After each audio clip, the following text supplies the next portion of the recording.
Okay, it's been a long time na ako po ay nawala sa ere. I mean yung about sa discussion on the whereabouts ng HOA.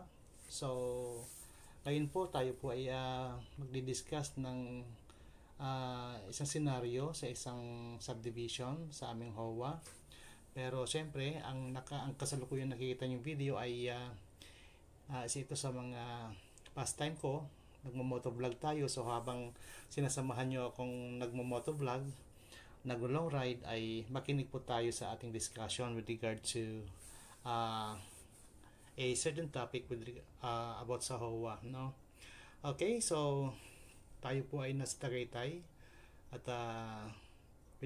binabagtas po natin ang kahabaan ng kalye niyan. If I'm not mistaken, yan po ay papuntang Picnic Grove. Okay? Sana hindi ako nagkakamali, ano? Okay, so tingnan natin ang nangyari kasi itong taon lang na to. Last April we had our BOD or HOA elections, and alam naman natin sa HOA ay may dalawang mukha. Siyempre may pabor sa admin, may hindi pabor sa admin. So ibig sabihin may administrasyon, may opposition. So parang politika na rin. But then ang kaibahan nito sa politika ay ito kasi yung walang sweldo. Parang volunteerism lang po ito. Pero ang nakakalungkot isipin kasi kahit naman volunteerism ay maraming nagkakasamaan ng loob. Parang sa national government din. Okay, sa ating barangay. So, ganun talaga. Okay? So, it was last April 13 when we conducted our election. Siyempre, bakbakan ang kampanya. So, medyo napahaba yata ang kampanya kaya nagkaroon ng pagkakataon ng mga BOD o yung mga kandidato na talagang gawin lang lahat para sila ay maiboto ng mga HOA members. So, ganon. And ang daming mga nangyari. So, habang inaantay yung election ay maraming mga nangyari. So, in other words, ay talagang mataas o matindi ang politika. Pero syempre, whatever it takes ay natuloy pa rin yung election. Pero nung sumapit yung election day ay it was declared as a failure of election. So nung nag-failure of election, syempre maraming nagalit, maraming hindi natuwa sa resulta. Pero balik-balik man natin ang mundo, ang katotohanan ay katotohanan at siyang talaga namang nasunod yung failure of election kasi syempre kailangan sundin natin yon. Although ako rin man ay hindi pabor, pero syempre we have to rely with the facts, no? Isa sa mga dahilan kung bakit nagkaroon ng failure of election ay dahil sa kulang ng partisipasyon ang HOA members. Pero naiwasan sana ang failure of election kung naipatupad yung Mary seat na tinatawag nila, no? So sa bago kasing Magna Carta for Homeowners Association and Homeowners ay that was 2024, release ng 2024, ay may tinatawag na Mary seat wherein kailangang gamitin or isa sa mga options na kailangang gamitin para maiwasan yung failure of election. So ayun na nga, so hindi rin yung nangyari. So nagbase pa rin talaga ang ELECOM sa master list na ni-provide ng incumbent BOD. So ayun naman. But then syempre habang nasa pangpanya ay ang mga kandidato ay ongoing ang pre-registration. So nagkaroon ng pre-registration at yun na nga. So nabigyan ng pagkakataon yung mga members na or mga homeowners na wala pa sa listahan. So, election day, ang hirap, no? It was 7 a.m. nung nasimulang election. And then, natapos dapat ng 3 p.m. Okay, pagpalag mo na 3:30. Pero kasi, malapit na mag 3 p.m. ay sobrang baba pa rin ng count ng mga bumoto. Kaya, ang ginawa ng Elecom, as per the advice of the higher authorities, ay talaga namang sabi magpaikot daw at mag-announce para hikayatin itong mga homeowners na bumoto. So ayun, so may mga watchers na nag-volunteer na mag-ikot at nag-announce gamit ng megaphone. So nag-ikot sa buong subdivision. Meron din namang parang bumoto. Siguro na-encourage din talaga na bumoto. Siguro na sa mga less than 100 din yung nadagdag. Pero still, hindi pa rin na tawag dito, hindi pa rin na-reach yung 50% plus 1. So, alam naman na buong gabi ay antayin natin yung mga homeowners para bumoto. So, hindi naman po pwede yun. It was already 7 p.m. Pero, and yet, wala pa rin hindi pa rin naaabot yung kalahati, yung 50% plus 1. So, the Elecom decided, pero syempre, kinonsulta yung mga watchers kung okay lang bang putulin na.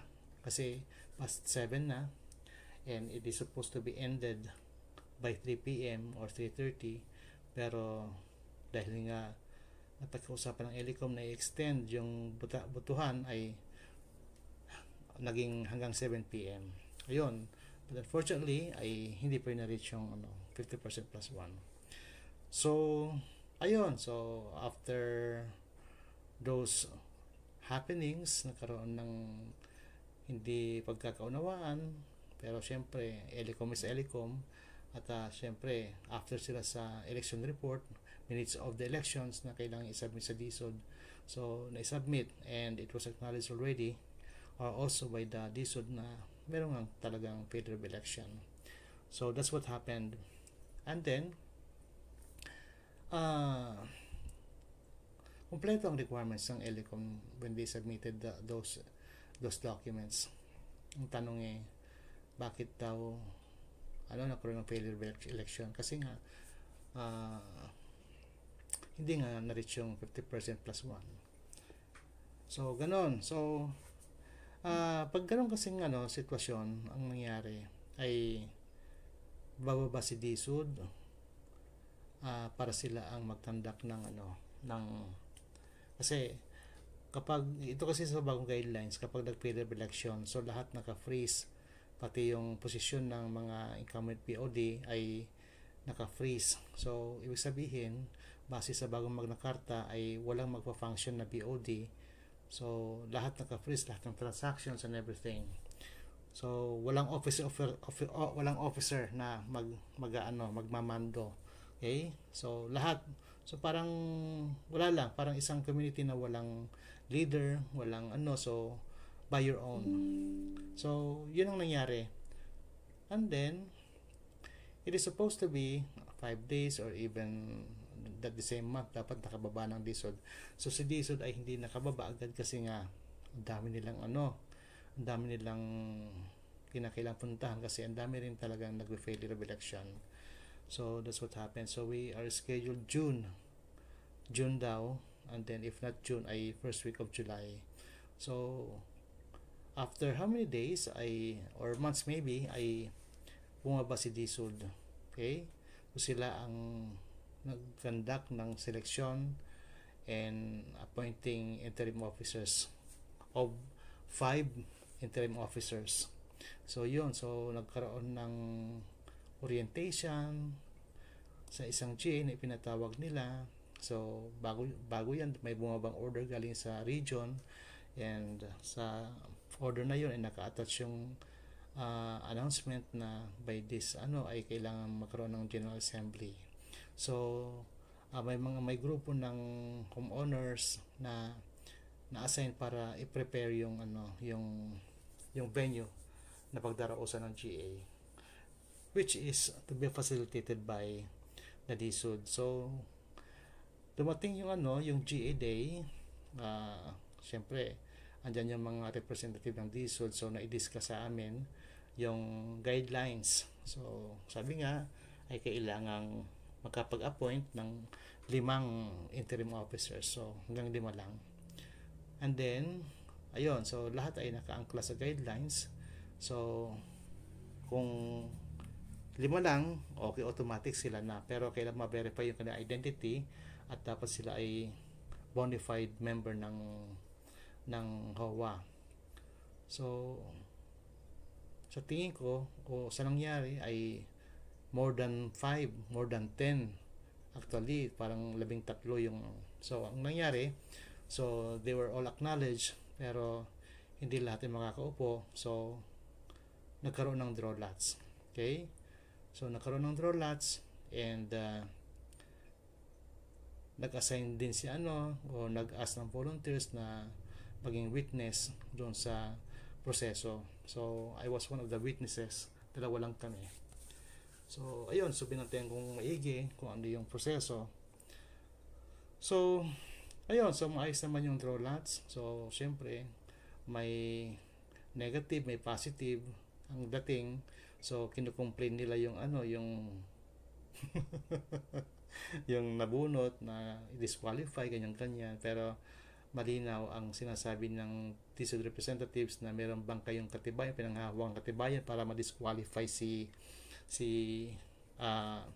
supposed to be interim o yung nagvo-volunteer. Wala namang silang maipakitang ebidensya, so wala rin nangyari sa kanilang complaint. So ganoon din kami sa aming panig, ay meron din kami pinapa-disqualify pero hindi rin naman na pinakinggan o in-acknowledge, kasi nga wala rin kami maipakitang dokumento na magiging reference for disqualification ng aming pinapatanggal. So lahat ay naging qualified for volunteering as interim, so ganoon.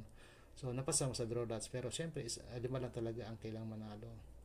So after that ay napili yung 5, and then nagkaroon ng undertaking, nagpirmahan, so kasama rin si witness, pumirma din. And then ang nangyari pala, ang sistema pala, although meron ng napiling interim, yan kasi ay dadalhin pa sa region para i-verify siyempre ng higher authorities at gagawan ng order. So yung order ay ibababa sa aming subdivision, at kapag na-acknowledge na at na-assign na ang ating mga napiling interim, ay saka sila mag-function. So hindi pala immediately na kapag may napili ng interim ay mag-function agad, no. So siguro a matter of 1 month bago bumaba yung tawag dito, yung order coming from the regional director. Kaya ganon din katagal. So pag bumaba yung order, so kapag sila na nabigyan ng authority na mag-manage basic operations ng subdivision, so tumatakbo ng kanilang 90 days. So sa loob ng first month or first 30 days dapat makabuo na ng ELICOM. So magpapatawag ang interim ng GA para makabuo ng ELICOM. But the guideline says kapag may existing na ELICOM ay pwede rin namang sila pa rin, pero sabi nga nasa interim na yan kung babaguhin or sila pa rin yung mamamahala ng eleksyon. So ang dami kasing issue doon sa ELICOM, kaya siguro minabuti nila na at sinuggest na talagang palitan na. So ganun. After 30 days, so dapat yung sumunod na 2 buwan ay magkapagpa-election na si ELICOM. So syempre may mga guidelines yan, may mga kailangan sundin, kaya dapat maayos. So medyo matagal din yung preparasyon at saka yung buwan, kasi 2 months pa ang kanilang nalalabing preparasyon para sa eleksyon. So ganun din. So during those 90 days ay pwede nang maningil, sabi ng ng vice representative, ay pwede nang maningil ng monthly dues. Okay? So hindi ibig sabihin na maniningil na. So ang pwede lang nilang singilin ay yung buwan na kanilang iuupo. Halimbawa, kung ngayong buwan ay magpapaupo sila next month, July. So yung July, dapat yun lang din ang kanilang ayon sa aking pagkakaintindi. Pero may suggestion kasi na mula nung na-freeze yung yung dating o previous POD ay doon nasimulan yung pagbabayad o yung kinakailang bayaran ng mga homeowners. So depende na rin yan. So yun ang mga pangyayari. So syempre kailangan ang interim ay makipagtulungan o tulungan ang mga mapapaupong EDCOM para fluent o kaya smooth ang preparasyon at ang pagkakandak ng nasabing eleksyon. So pag may napili ng full-fledged na mga tawag diyan, mga BOD, syempre i-exit na si interim. So ayun naman ang function nila. Okay, so with that, thank you so much for listening, and mabuhay po tayong lahat. Okay?